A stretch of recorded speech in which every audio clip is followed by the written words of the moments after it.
Digital India निबंध का एक ऐसा टॉपिक जो कि ज़रूर से आपकी परीक्षा में आएगा। कारण ये है कि जो चीज़ें बहुत ज़्यादा चल रही होती हैं वो ज़रूर से एग्जाम में आती हैं और अभी इंडिया हमारा बहुत ज़्यादा तेज़ी से डिजिटल इंडिया में परिवर्तित हो रहा है और यही कारण है कि इसके ऊपर निबंध आपकी एग्जाम में ज़रूर से आएगा। जैसे कि 2025 में महाकुंभ चल रहा था तो महाकुंभ पर निबंध आया था, वैसे ही इंडिया भी बहुत ज़्यादा तरीके से डिजिटलाइज्ड हो रहा है और इसी वजह से डिजिटल इंडिया के ऊपर भी निबंध जरूर से आएगा।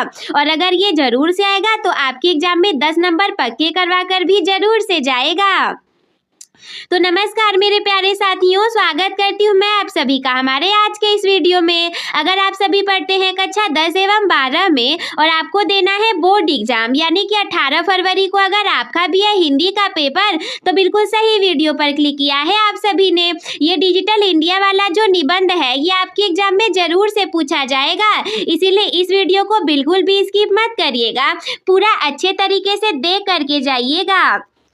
देखिए, हम जानते हैं कि हम कभी भी निबंध लिखने की स्टार्टिंग करें तो सबसे पहले हमें उस निबंध की संकेत बिंदु लिखनी चाहिए ताकि एग्जामिनर को पता चल सके कि आप जो है पूरे निबंध में किस बारे में लिखेंगे। तो सबसे पहले हम अपने डिजिटल इंडिया का पूरा संकेत बिंदु यहाँ पर इस तरीके से लिख दिए हैं कि सर्वप्रथम हम इसकी भूमिका के बारे में लिखेंगे, फिर डिजिटल इंडिया का अर्थ क्या है यानी कि डिजिटल इंडिया होता क्या है इसके बारे में लिखेंगे, डिजिटल इंडिया के प्रमुख उद्देश्य क्या हैं इसके बारे में लिखेंगे, डिजिटल इंडिया के मुख्य क्षेत्र क्या है, इंडिया में ऐसे कौन कौन से क्षेत्र हैं जो बहुत ज़्यादा डिजिटलाइज्ड तरीके से हैं, और शिक्षा में डिजिटल इंडिया का क्या प्रयोग है।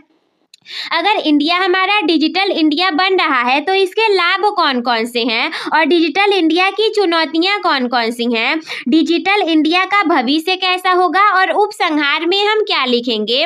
तो डिजिटल इंडिया के बारे में निबंध लिखने पर हम इन सारे मुख्य बिंदुओं के विषय में चर्चा करेंगे। आप लोग कॉपी पेन लेकर के बैठ जाइएगा, एक एक करके सारी चीज़ों को लिखते चलिएगा और आप चाहे तो इसका स्क्रीनशॉट भी लेते रहिएगा। सबसे पहले हम हेडिंग डालेंगे कि निबंध लिखना है हमें डिजिटल इंडिया के ऊपर, तो सर्वप्रथम इसकी भूमिका के विषय में चर्चा करेंगे। देखिए, हम जानते हैं कि डिजिटल इंडिया जो है ये भारत सरकार की एक महत्वाकांक्षी योजना है जिसका कि उद्देश्य देश को डिजिटल रूप से सशक्त बनाना है। हम जानते हैं ना कि आज का युग जो है, आज का समय विज्ञान और तकनीकी का युग है यानी कि साइंस और टेक्नोलॉजी का एरा है जहाँ पे हर कार्य डिजिटल माध्यम से सरल और तेज हो जाएगा।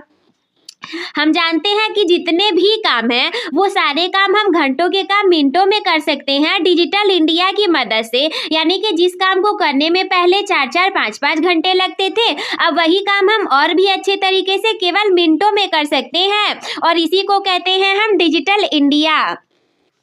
तो भूमिका में आप एक लाइन ये और लिखेंगे मेन हाईलाइट करके कि डिजिटल इंडिया ने भारत को तकनीकी रूप से आत्मनिर्भर बनाने में महत्वपूर्ण भूमिका निभाई है। हम जानते हैं कि डिजिटल इंडिया जो है, डिजिटल इंडिया जो हमारा कन्वर्ट हो रहा है ये भारत को तकनीकी रूप से आत्मनिर्भर बनाने में महत्वपूर्ण भूमिका निभा रहा है। अब अगर ये नहीं पता कि डिजिटल इंडिया का अर्थ क्या है तो चलिए हम दूसरा हेडिंग डाल करके इसके बारे में चर्चा करेंगे कि डिजिटल इंडिया का अर्थ क्या है। देखिए, डिजिटल इंडिया का अर्थ है कि देश की सेवाओं को डिजिटल प्लेटफॉर्म पे उपलब्ध कराना। क्यों? ताकि आम नागरिकों को घर बैठे सुविधाएं मिल सकें। इसमें इंटरनेट, मोबाइल फ़ोन, कंप्यूटर और ऑनलाइन सेवाओं का व्यापक उपयोग किया जाता है। हम जानते हैं कि जैसे इंटरनेट का प्रयोग करना, मोबाइल फ़ोन का प्रयोग करना, कंप्यूटर का प्रयोग करना, लैपटॉप का प्रयोग करना और सारी ऑनलाइन सेवाओं को मिला करके यही हमारा डिजिटलाइजेशन कहलाता है, यानी कि इसी को हम कहते हैं डिजिटल इंडिया। और डिजिटल इंडिया का मुख्य उद्देश्य ये है कि डिजिटल सशक्तिकरण करना। अगर कोई काम हम पहले 4 घंटे में करते थे, सही से हो भी नहीं पाता था, उसी काम को अब अगर हम 1 घंटे में भी अच्छे तरीके से कर पाएंगे तो इसमें कोई बुराई नहीं है और हम बहुत तरीके से फास्ट भी हो जाएंगे और डिजिटल भी बन जाएंगे। इसके बाद तीसरा हेडिंग हम डाल करके लिखेंगे कि डिजिटल इंडिया का प्रमुख उद्देश्य क्या है। अगर मान लीजिए इंडिया को हमें डिजिटल बनाना ही है तो इसका प्रमुख उद्देश्य क्या होगा। देखिए डिजिटल इंडिया के कुछ प्रमुख उद्देश्य इस प्रकार से हैं। सबसे पहला है सरकारी सेवाओं को ऑनलाइन उपलब्ध कराना, दूसरा है पारदर्शिता को बढ़ाना, तीसरा है समय एवं धन की बचत करना। अब जानते हैं हम, अगर समय बचेगा तो पैसे की भी हमारे बचत होगी। भ्रष्टाचार में कमी लाना, भ्रष्टाचार जितना बढ़ गया है उसको कम करना, डिजिटल साक्षरता को बढ़ावा देना। ये देखिए सारी चीजें तो सही हैं, लेकिन डिजिटल अरेस्ट और डिजिटल साइबर क्राइम नाम से भी चीजें चलती हैं। तो भले ही हमें डिजिटल इंडिया बनना है, हमें सारी चीजों को आगे लेकर के जाना है, परंतु जितनी चीजें फ्रॉडगिरी में आएंगी उन सभी से हमें बाहर निकलना है, ऊपर निकलना है। अब जैसे एक नाम है डिजिटल अरेस्ट, क्या नाम है, एक नाम है आपका डिजिटल अरेस्ट। और ऐसा इंडिया में कोई भी नियम कानून नहीं है कि डिजिटल अरेस्ट नाम से कुछ भी होता होगा, लेकिन फिर भी पिछले कुछ दिनों में कुछ लोग डिजिटल अरेस्ट के नाम से अरेस्ट हो गए थे और बहुत सारे पैसे दे दिए थे। तो इन चीज़ों से हमें बचना है। डिजिटल इंडिया से शासन प्रणाली अधिक सरल और पारदर्शी बनी है। इसके बाद चौथा हेडिंग हम डालेंगे कि डिजिटल इंडिया के प्रमुख क्षेत्र कौन कौन से हैं। जैसे डिजिटल इंडिया कई क्षेत्रों में प्रभावी रूप से कार्य कर रहा है। हम जानते हैं कि बहुत सारे क्षेत्रों में डिजिटल इंडिया जो है ये प्रभावी रूप से कार्य कर रहा है, जैसे यूपीआई और डिजिटल भुगतान करने में, 5G इंटरनेट सेवा देने में। इसके बाद है कि ऑनलाइन बैंकिंग में, ई लर्निंग प्लेटफॉर्म्स में, डिजिटल स्वास्थ्य सेवाओं में। एवं हम जानते हैं कि आज भारत डिजिटल भुगतान में विश्व के अग्रणी देशों में शामिल है। अभी हम बैठे बैठे किसी को डिजिटली तरीके से पैसे को दे सकते हैं, परंतु पिछले समय में ऐसी चीजें उपलब्ध नहीं थी, परंतु अब सारी चीजें फास्ट हो गई हैं। अगला हेडिंग आप डालेंगे कि शिक्षा में डिजिटल इंडिया, यानी कि शिक्षा में डिजिटल इंडिया किस तरीके से लाभकारी है। तो डिजिटल इंडिया ने शिक्षा के क्षेत्र में क्रांति ला दी है। ऑनलाइन कक्षाएं, ई बुक्स, डिजिटल बोर्ड और ई लर्निंग प्लेटफॉर्म से छात्र घर बैठे पढ़ाई कर सकते हैं। डिजिटल इंडिया ने छात्रों को नई तकनीक से जोड़ दिया है।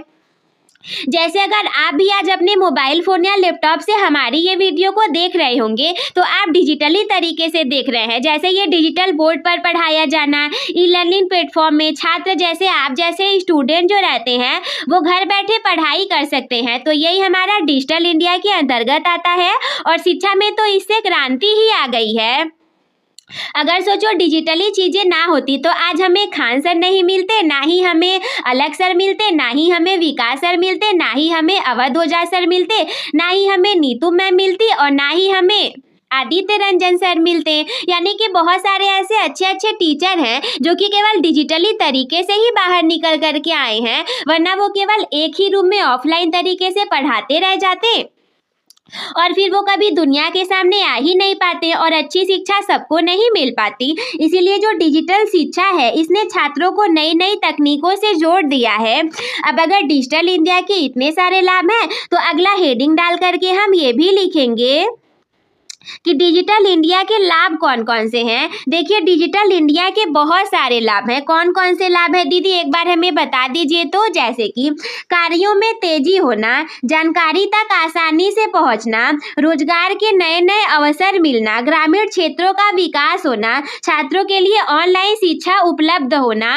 और हम जानते हैं कि डिजिटल इंडिया से भारत तेजी से विकसित राष्ट्र बन रहा है। अगर इंडिया डिजिटल ना हो तो फिर हमेशा की तरह ऐसे ही बैठा रहे, बना रहे और देशों से पीछे रहे। ये डिजिटलाइजेशन का ही कमाल है जो कि इंडिया भी बाकी चीज़ों से आगे निकल रहा है। अगला है डिजिटल इंडिया की चुनौतियाँ। डिजिटल इंडिया की चुनौतियाँ कौन कौन सी हैं। जैसे अभी हमने आपको बताया कि अगर लाभ है तो हानि भी जरूर ही है। यहाँ अनेक लाभ है, वहीं कुछ चुनौतियाँ भी हैं। तो वो कौन कौन सी चुनौतियाँ हैं। जैसे कि सबसे पहला है ग्रामीण क्षेत्रों में इंटरनेट की कमी। हम जानते हैं इंटरनेट से काम आसान बन रहा है, लेकिन ग्रामीण क्षेत्रों में तो इंटरनेट की बहुत कमी है। डिजिटल अशिक्षा, साइबर अपराध का खतरा, तकनीकी संसाधनों की कमी। जहां डिजिटल होने से कई सारे लाभ हैं, वहीं डिजिटल अरेस्ट होने से घाटे भी बढ़ जा रहे हैं। साइबर अपराधों का खतरा भी बढ़ता जा रहा है और तकनीकी संसाधनों की कमी भी होती जा रही है। इन चुनौतियों के समाधान से डिजिटल इंडिया और भी ज़्यादा सशक्त बनेगा।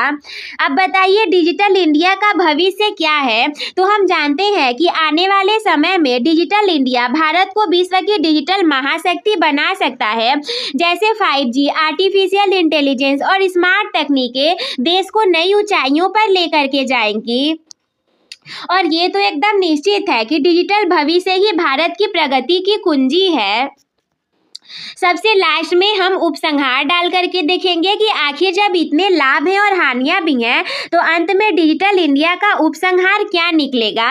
अंत में कहा जा सकता है कि डिजिटल इंडिया भारत के विकास की रीढ़ बन चुका है। यदि हम सभी डिजिटल तकनीकी का सही उपयोग करेंगे तो भारत जो है हमारा देश ये एक मजबूत और आत्मनिर्भर राष्ट्र बन पाएगा।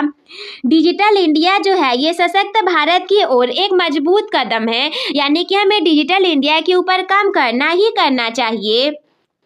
तो मेरे प्यारे दोस्तों, आई होप कि आप सभी को ये डिजिटल इंडिया के ऊपर जो निबंध है ये अच्छे से समझ में आ गया होगा, सारी चीज़ें क्लियर भी हो गई होंगी। कोई डाउट होगा तो कमेंट करके हमसे ज़रूर पूछिएगा। और अगर चैनल पर आप नए हैं तो चैनल को सब्सक्राइब करना बिल्कुल ना भूलें। वीडियो को लाइक कर दीजिएगा, दोस्तों के साथ शेयर कर दीजिएगा। और ध्यान रखिएगा, मंजिल उन्हीं को मिलती है जिनके सपनों में जान होती है। हाँ, मंजिल तो उन्हीं को मिलती है जिनके सपनों में जान होती है। और सिर्फ पंखों से कुछ नहीं होता, हौसलों से उड़ान होती है। हम मिलते हैं आपसे किसी अगले वीडियो में, तब तक के लिए धन्यवाद। मस्त रहिए, स्वस्थ रहिए, व्यस्त रहिए। आप सभी हंसते खेलते एवं मुस्कुराते रहिए।